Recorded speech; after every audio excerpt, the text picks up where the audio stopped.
সংখ্যালঘু মহিলাসকল বিজেপিৰ লগত খুব দ্ৰুত গতিত গোট খাইছে তেওঁলোকে জানে যে অৰুণোদয় বিজেপিয়ে দিছে যদি বিজেপি চৰকাৰ নাহে অৰুণোদয় নাথাকিব আজি তালাকৰ আইন কোনে আনিলে নৰেন্দ্ৰ মোদী আনিলে যদি মোদী ডাঙৰীয়া নাহে আকৌ তালাক আহি যাব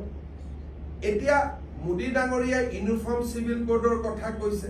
তাৰমানে এজন মহিলাই কেতিয়াও পুৰুষৰ অত্যাচাৰ পাব নালাগে আজি চাইল্ড মেৰেজৰ এগেইনষ্টত আমি কাম কৰিছো গতিকে লাহে লাহে সংখ্যালঘু অঞ্চলৰ মহিলা আৰু ছোৱালীসকল ভালটো আমাক বহুত পায় ভোট দিবৰ কাৰণে সাহস লাগে লাহে লাহে সাহসটো কৰি গৈ আছে আৰু সংখ্যালঘু সমাজৰ যিখিনি নেশ্যনেলিষ্ট থাকে যোনে ভাৰতৰ ভাল পায় নিজৰ দেশ বুলি ভাবে প্ৰধানমন্ত্ৰী ডাঙৰীয়াই যি ধৰণে দেশখন চলাইছে অলপ দেৰি লাগে আকাশত মেঘটোতো স্থায়ী নহয় গতিকে লাহে লাহে যিবিলাক কথা ওলাই আছিলে বিজেপি আহিলে মছজিদ নোহোৱা কৰি দিব বিজেপি আহিলে নামাজ পঢ়িব নোৱাৰিব এই কথাবিলাক 15 বছৰৰ পিছত মানুহে বুজি পাইছে যে এইবিলাক আমাক ভয় খুৱাবৰ কাৰণে কৈছে আচলতে নহয়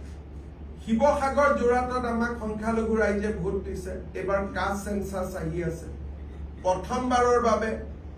জলহা হক সয়দ হক দেশী হক সকলোৱে নিজৰ কাষ্ট লিখিব পাৰিব গতিকে বহুত বিলাক ডেভেলপমেন্ট হৈ আছে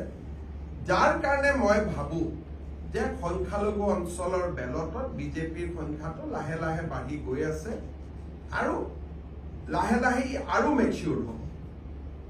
বিধানসভাটো সংখ্যালঘু মহিলাই কোনেও কংগ্ৰেছত ভোট নিদিয়ে কাৰণ তেওঁলোকে অৰুণোদয় পাই আছে তেওঁলোকে গেছ কম দামত পাব তেওঁলোকে 10,000 টকা পাব গতিকে তেওঁলোকে জানে এই যে কংগ্ৰেছ আহিলেতো একো নহব